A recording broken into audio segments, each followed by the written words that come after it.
Градот на мостовите Струга е подготвен за 64-тото издание на Струшките вечери на поезијата. Од 21 до 25 август Струга ќе биде центар на светската поетска сцена. Ќе учествуваат 70 поети од земјава и странство, а за прв пат покровител на манифестацијата е председател на државата, во случајов Гордана Силјановска-Давкова.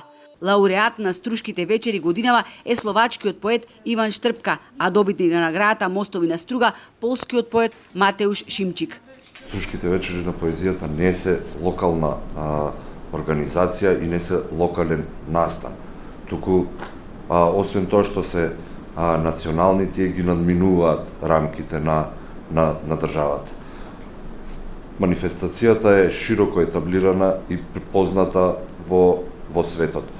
Она кое што мора да го разбереме е дека вложувањето токму во таа меѓународна промоција на нашиот јазик и култура е тоа за кое што ова манифестација всушност е наменета и тоа е нејзината основна цел.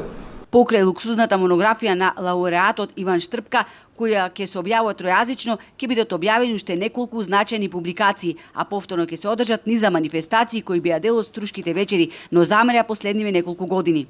Од другите фестивалски активности, значајни промени во програмата, треба да го стакнеме враќањето на она што се на некој начин белези на Струшките вечери на поезијата.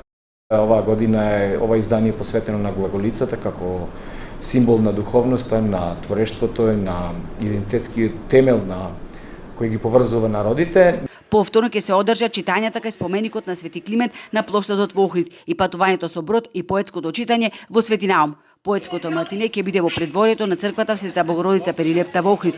Фестивалот повторно ќе го добие својот сјај, исполнувајќи ја задачата да биде афирматор и промотор на македонската светска поезија. Токму заради тоа постои овој фестивал и затоа е најголем и најзначаен културен пред кој го има Македонија во светот.